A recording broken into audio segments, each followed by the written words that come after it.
అనకాపల్లి జిల్లా పాయకరావుపేట పరిధిలోని రాజయ్యపేటకు చెందిన మత్స్యకారులను ఎమ్మెల్సీ మాజీ మంత్రి బొత్స సత్యనారాయణ, మాజీ మంత్రి గుడివాడ అమర్నాథ్ పరామర్శించారు.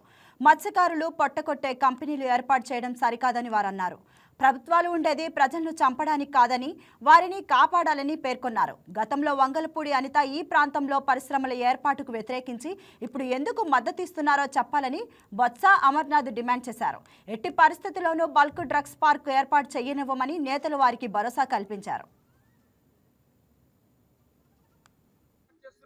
బల్క్ డ్రగ్ పార్క్ కి మేము వ్యతిరేకంగా ఉన్నాం. మాకు ఆ పరిశ్రమని ఆ పార్క్ ని ఇక్కడ ఏర్పాటు చేయడానికి వీల్లేదని చెప్పి వారు జగన్మోహన్ రెడ్డి గారికి ఒక రిప్రజెంటేషన్ ఇవ్వడం జరిగింది. వారు అప్పుడే జగన్మోహన్ రెడ్డి గారు వారితో మాట్లాడినప్పుడు చెప్పారు, ఏదైతే ప్రజలు అక్కడ ఏదైతే కోరుకుంటున్నారో వైఎస్ఆర్ కాంగ్రెస్ పార్టీ దానికి మీకు సహకారం అందిస్తుంది, మీకు సంఘీభావంగా ఉంటది, మీ అండగా నిలబడి పోరాటం చేస్తుంది అన్నటువంటి విషయాన్ని కూడా వారు చెప్పడం జరిగింది. వారికి సంఘీభావం తెలియజేయమని చెప్పి పార్టీ అధ్యక్షులు వారు ఆదేశించడం జరిగింది. అందులో భాగంగానే ఈ రోజు రాజీపేట రావడం, వారందరితో కూడా చర్చించడం, వారికి పార్టీ అండగా నిలబడుతుంది అన్నటువంటి ఒక భరోసాని కల్పించడం, తప్పకుండా వారు ఏదైతే నిలదీస్తా ఉన్నారో, ఏదైతే దీనికి వ్యతిరేకంగా పోరాటం చేస్తా ఉన్నారో ఆ పోరాటానికి వైఎస్ఆర్ కాంగ్రెస్ పార్టీ రాష్ట్ర స్థాయిలో మద్దతు పలుకుతుంది అన్నటువంటి మాటను కూడా ఇప్పుడే పెద్దలు బొత్స సత్యనారాయణ గారు ప్రకటించడం జరిగింది. ఈ రోజు ఇక్కడ ఉన్నటువంటి పరిస్థితులు కూడా చూసాం. ఈ గ్రామానికి రావడానికి ఎన్ని ఆంక్షలు పెట్టారు, ఎన్ని ఇబ్బందులు పెట్టారు, ఎంతమంది రావాలనేటువంటిది అంకె కూడుకొని 40 మంది 45 మంది అని చెప్పి ఎక్కడికక్కడ అడ్డగించి ఇబ్బంది పెట్టినటువంటి పరిస్థితులు కూడా చూసాం.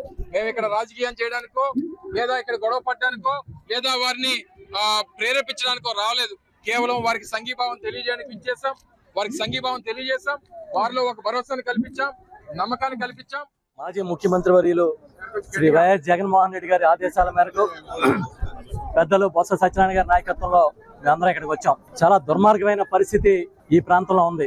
ఇప్పటికే చాలా ఫార్మా ఇండస్ట్రీస్ తో ఈ ప్రాంతం అంతా కూడా సముద్రం అంతా కలుషితం అయిపోయిందని చెప్పి మత్స్యకారులు చాలా ఆందోళన ఉన్న సమయంలో మళ్ళీ చంద్రబాబు నాయుడు గారు ఈ బల్క్ డ్రగ్ పార్క్ పెడుతూ ఉంటే మత్స్యకారులు వ్యతిరేకిస్తున్నారు. అధికారం లేనప్పుడు ఒక మాట, ఉన్నప్పుడు ఒక మాట.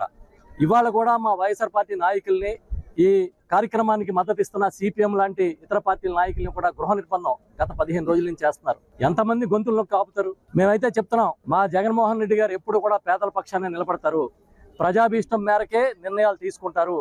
మళ్ళీ చెప్తున్నాం, మీరు ఇప్పుడే చెప్తున్నారు, మహిళల మీద కూడా కేసులు పెట్టారు. చాలా మంది మత్స్యకారు సోదరుల మీద కేసులు పెట్టారు. వందలాది మంది మీద కేసులు పెడతా ఉన్నారు. మీ కేసులకి భయపడితే ఉద్యమాలు జరగవు.